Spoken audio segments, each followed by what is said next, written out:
so much. I was upstairs watching the great program, and they told me you have 15 to 20 minutes. And then suddenly, life changed. I'm absolutely thrilled to be here. When John Ray Doddick, who is a member of the board and who happens also to be my colleague and friend and the chief people officer at AOL, asked me if I would speak here, I was completely excited except for one thing, the name. You know, team is a hard word for me to pronounce. It always gets mixed up with Tim. So, in fact, my accent has always been a kind of major problem for me all my life. You know, having been born in Greece, going to school in England, and having to deal with this incredible accent, which I have never been able to lose. My ex-husband thinks the reason I can't lose my accent is because I never listen. But then that's what ex-husbands are supposed to say, right? I know that it wasn't until I moved to New York from England and met Henry Kissinger in 1980 that I relaxed about my accent. He said to me, you can never underestimate in American public life the advantages of complete and total incomprehensibility. So, a few weeks ago, specifically on May 9th, Ryan Hill, team founder, and Ben Cope, the development director, came to visit us in our newsroom in New York. It happened to be also the Huffington Post's 7th anniversary, so we had clowns and balloons and face painting and all the things you do for a 7-year-old birthday party. And they felt completely at home. They were inspiring, and they inspired not just me, but everyone who met them and talked to them in the newsroom, because their passion for the work they're doing is completely infectious. And for me, as I look around at this incredible achievement, I think of how what you're doing and what's happening here in New York is an intensified microcosm of what's happening in America. It's like watching a split screen. On one side of the split screen here, you have unemployment that's actually significantly higher than the national average at 14%. You have foreclosures that are at 7%. You have all these statistics that when you look at the impact they have on real lives means that everything that goes wrong in education is compounded by the social problems that are particularly intense here.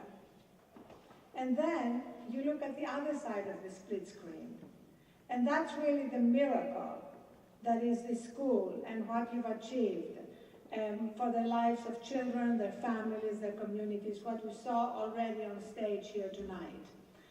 And I particularly want to single out, you know, the work that students have done and the work that teachers have done.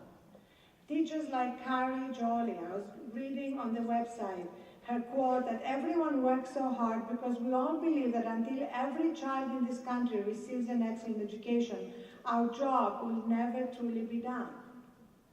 And that's where the fact that students here are 10 times more likely to attend college than their peers, this is not just a fact, it truly is a miracle. Except it's not a supernatural miracle. It's a miracle that's the product of the amazing work that teachers and families and students are inspired to do.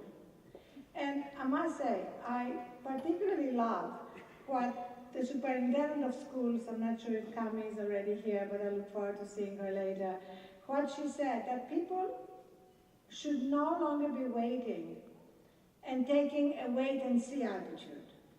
She said, I don't believe in lonely heroes winning the day. I actually believe in teams. And this team, how am I doing with my accent? Is one that truly has brought that sense of urgency to everything you've been doing. And the fact that there are 5,000 students on the waiting list is a real testament to the work that you are doing and to the results that it has produced. You know, as Nicholas Kristof put it, education has always been the escalator to opportunity. And now, for millions of kids, that escalator is broken. I know that certainly in my own life, education was the escalator.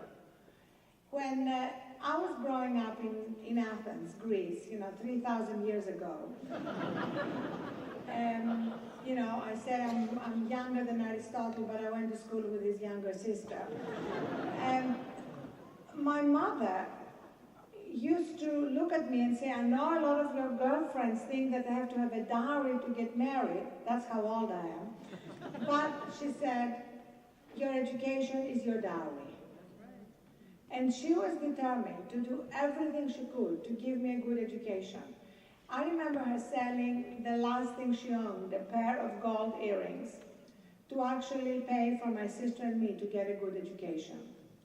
And also, that unconditional loving that she gave us, that made us believe that we could try to do anything we dreamed to do, and that if we failed, she wouldn't love us any less, is, I feel, the key of what you're teaching the children here.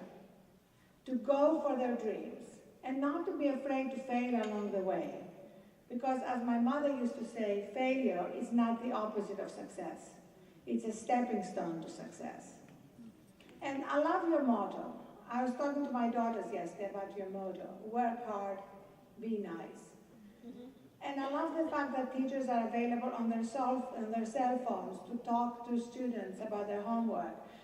The only thing I wasn't quite sure about is it said that teachers are available at all times. Now, I hope not at all times. Because as you know, I'm a passionate evangelist for sleep. And so I hope that students cannot call me at 4 a.m. with a geography question and find you answering your cell phone, because I hope that your cell phone is charging in a different room. So maybe we can adjust the motto to say, work hard, be nice, get enough sleep. In fact, John Reed Dodick and I are absolutely aligned on this. And he calls recovery a performance enhancement tool. And that's something we need to teach children as well. Because often, the more intent we are on success and achievement, the more we forget to unplug, recharge, and be ready for what it takes to achieve and sustain yourself in the process.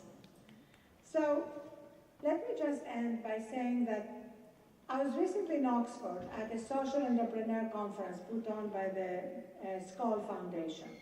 And Jeff Skoll was the president of eBay and now the founder of the Skoll Foundation, said that his philosophy of change is summed up in 3 words: invest, connect, and celebrate.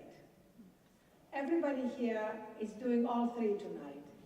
You've invested in one way or another in the success of this amazing school and in the lives of thousands of children. You have connected both with each other and also connected the dots that lead to that success. And we're here to celebrate it. Because it's not enough just to invest, connect, work hard, and be nice. We also have to celebrate along the way, to rejoice at all that has been achieved. Because that joy and that sense of celebration makes it possible to take on all the challenges ahead and actually be able to climb every mountain and get to the other side. And nobody, in a way, encompasses and embodies this more than our next speaker. He really embodies what John Gardner called, what we have before us, he said, are some breathtaking opportunities disguised as insoluble problems. And when you hear his story, you will see how what may have appeared as insoluble problems became breathtaking opportunities.